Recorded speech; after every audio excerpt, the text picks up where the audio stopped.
To be realistic about talking about security guarantees, we've got many of them in the past, and none of them worked. When we were taking away our nuclear weapons, we were guaranteed by United States, and not only US, but also China, by Russia even, that Ukraine can feel absolutely secure. And if anybody threats Ukraine, those guarantees are standing with Ukraine. Russia was the first to attack Ukraine. So Donald Trump has admitted that Vladimir Putin may not want a peace deal with Ukraine. The US president also reiterated that he wouldn't send any American troops to Ukraine as part of an agreement.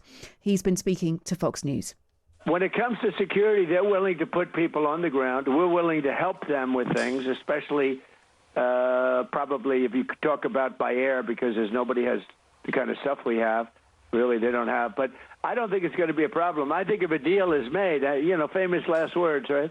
But I think if a deal is made, I think Russia's had it. They've all had it. And for a very extended period of time, I don't think there'll be a problem. But there'll be some form of security. It can't be NATO because that's just not something that would ever happen.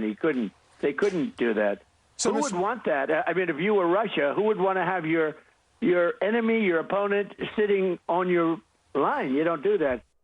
Well, let's speak to Vladimir Omelan, who is a former Ukrainian minister for infrastructure and was in position at the beginning of President Zelensky's term. He now fights for the Ukrainian army. Mr. Omelan, thank you so much for being with us. Hugely appreciated. Thank you for inviting me. It's a great honor to be with you. When we talk about what Ukraine would like to see and what is reasonable to expect from other European nations and the United States on security guarantees, what do you think that should look like? You've heard Donald Trump say he will not commit boots on the ground, but there'll be security assurances in other forms.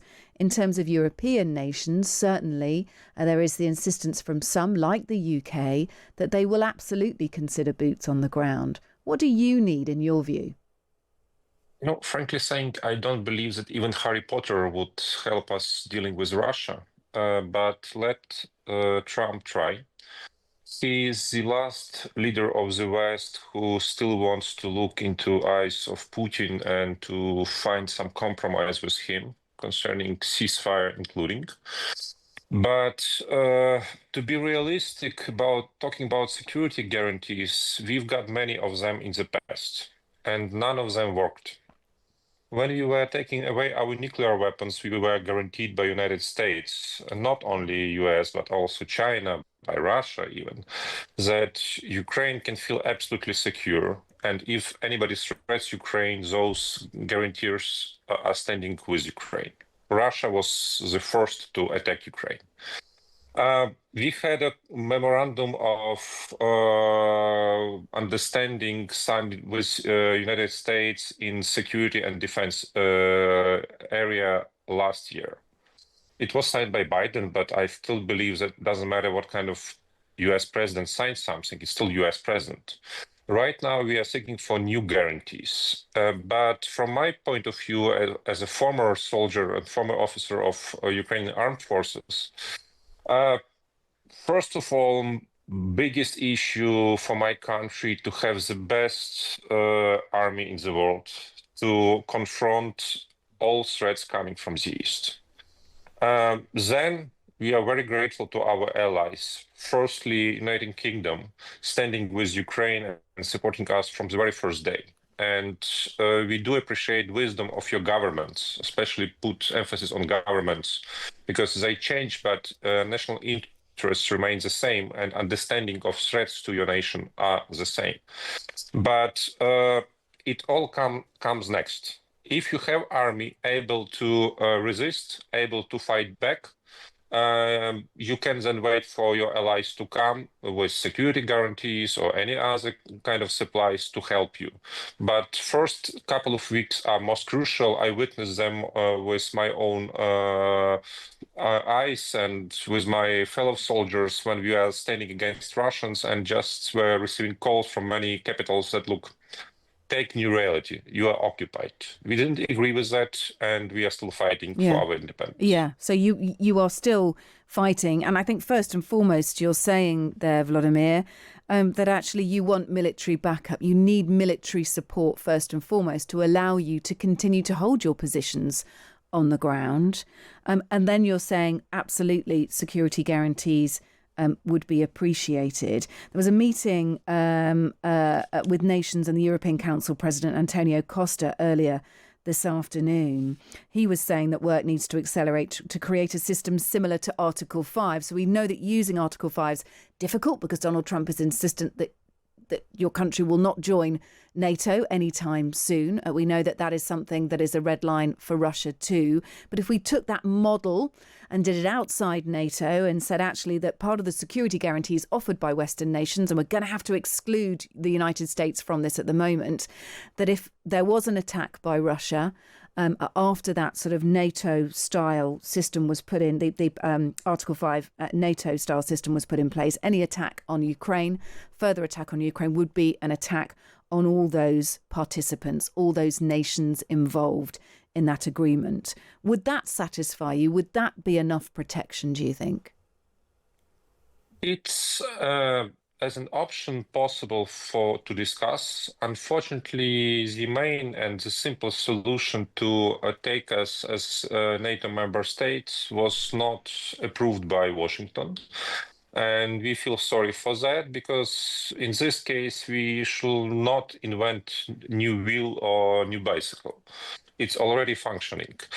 Definitely, it's questionable how this Article 5 works in reality, because I'm a former diplomat and I know what it's about. It's about consultations to start immediately after some aggression against NATO member state.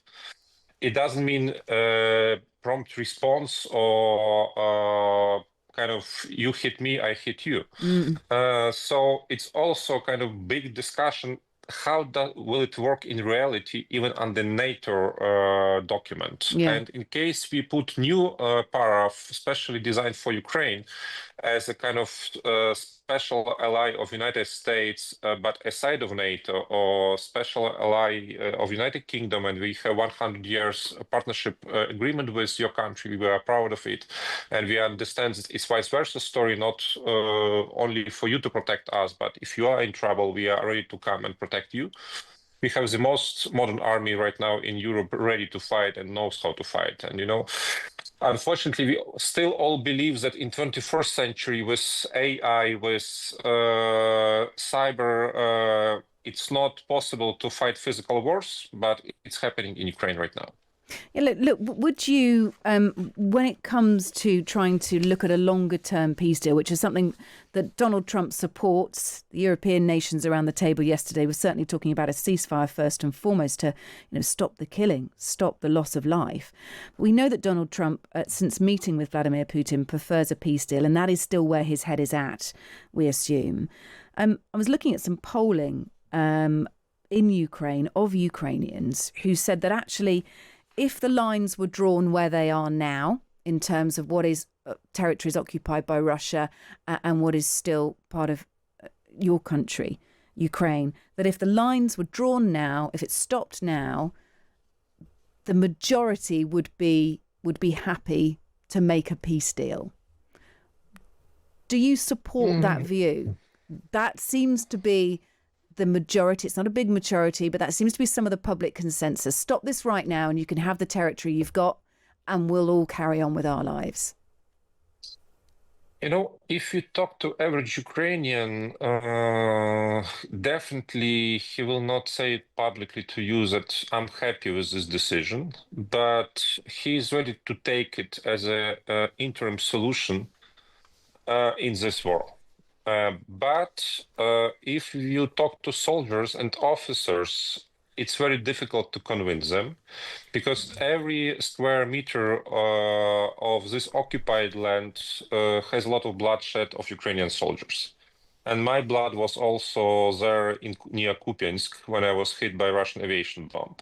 So it's very difficult for us to recognize the fact, not legally, but de facto, that this land is occupied by Russia, and it will take a while until we return back. But still, we believe that maybe it's the best solution now if we make Ukraine strong, if we make Ukraine at East member of European Union with a special cooperation with United Kingdom, and it will be real forpost of the West in Eastern Europe to protect you from the hordes coming all the time. So it's not the first time story ever that Ukraine is under attack. Okay. Unfortunately, every second generation of Ukrainians are fighting Russians. This is our history. All right. Well, look, thank you for giving us your views today. Vladimir Omelan, who is a former Ukrainian Minister for Infrastructure, in position at the beginning of President Zelensky's term. Thank you for being with us.